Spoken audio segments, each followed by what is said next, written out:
asalaamaaleykum mbokki internet yi daleen jàmm ci Live SN te nag ñu fas yéene waxtaanee inauguration du nouveau stade de Diamniadio bi nga xamante ne nag suñu bijou en or la bijou en or bu sénégalais la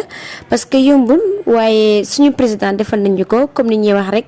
am nañ coupe bu bees am nañ stade bu bees donc muy loo xamante ne dañ koy saluer di ko ci féliciter parce que yombul def na ci koppar bu bari pour mu mën a taxaw te ji nag taxaw na nag ba ñuy wax waxi inauguration donc loolu jaar na organiser tànn bi neex na lool ba dàkk neex waaye nag imaginer leen rek ñu jël 178 millions francs CFA juste pour les festivités lay wax de juste pour les festivités 178 millions nga xamante ne lañ ko def ci réception du stade bi nga xamante ne le 22 février bii nii lañ ko nar a amal su ko defee nag ñu daal di dem ci wàllu détail bi ñu daal di détailler 178 millions yooyu fan lay dugg naka lañ ko utiliser ñu daal leen di faram fàccee daal koppar gi nan la ak naka lañ ko nar a dugalee daal ci lépp daal ba mu mat léegi bu ko defee jël nañ 15000 personnes yi nga xamante ne dañ leen di mobiliser 15000 personnes yi dinañ dem ci journée de sensibilisation yi nga xamante ne lañ koo def ci région yi ay journée de sensibilisation la ñuy organiser te ci biir journée yooyu noonu dina am ay añ dina am ay reer yi nga xamante ne voilà c'est prévu dans les deuxième et troisième phases du programme vous imaginez 15000 personnes mobilisées te añ ak reer aussi tamit ne dina ci am ci deuxième et troisième phase du programme ce qui veut dire que 10 050 personnes et 335 cars de 30 places pour 14 950 000 francs CFA je vous répète loolu pour transport bi la nombre de personnes bi ak nombre de cars bi nga xamante ne dina jël nit ñooñu ñu daal leen ci fay 14 950 000 francs bu ñu jógee ci loolu dañuy ñëw ci yeneen cars yi nga xamante ne peut-être feneen lay jógee ci yeneen régions yi 144 cars pour 4320 place bi nga xamante ne dina ko dikkee ci 8 millions bi nga xamante ne moom lañ nar a mobiliser pour région de Thiès ak xëy na dinañ ci boole waale yeneen régions yi comme Fatick léegi total bi yëpp boo ko boolee ci wàllum transport bi rek ba léegi laa nekk dina doon 114 cars et 130 bus pour un montant de 68 900 000 francs CFA juste pour le transport mbokk yi juste pour le transport ci loolu lañ nekk mais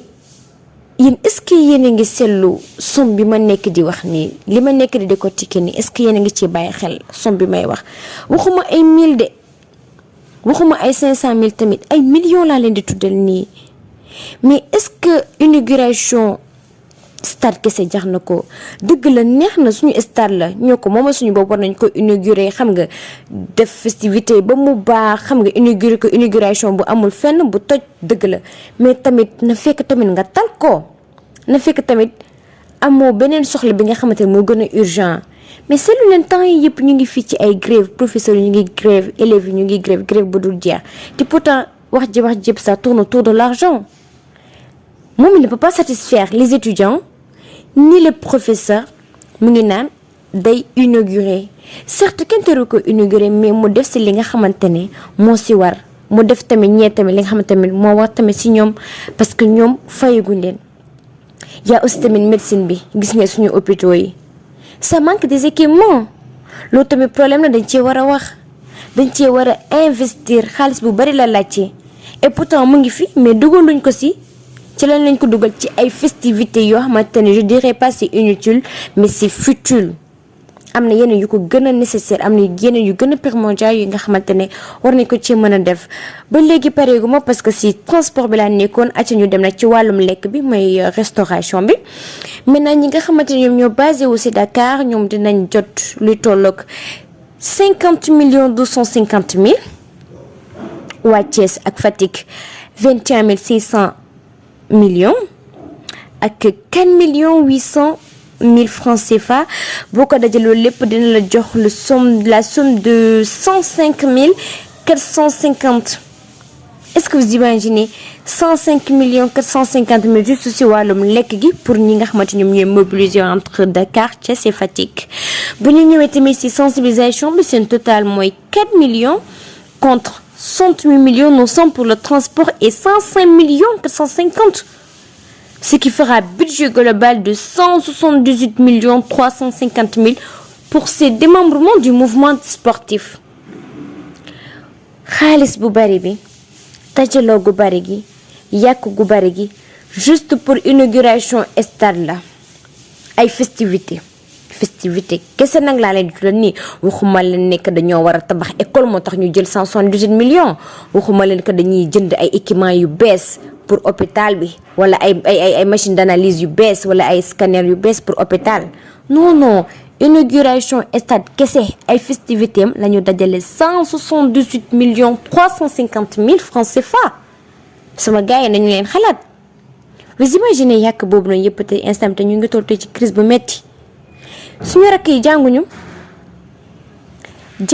suñu tonton yi suñu papa ñoom tamit demuñu école jàngalewuñu te duñu percevoir parce que le gars il fait comme ça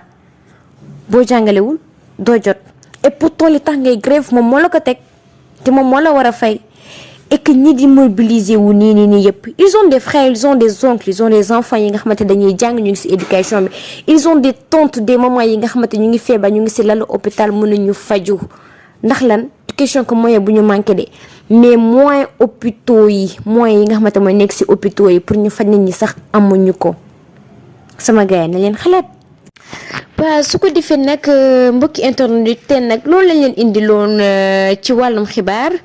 bu ko defee ñu dox leen dig daje ba beneen yoon voilà maa ngi leen di invité nag à ce que ngeen xalaat bu baax nag ci wàllum inauguration bi ci xaalis bi ñu ci def yëpp et n'oubliez pas de vous abonner de partager de commenter un mince c'était votre présentatrice Soumira sur Live SN.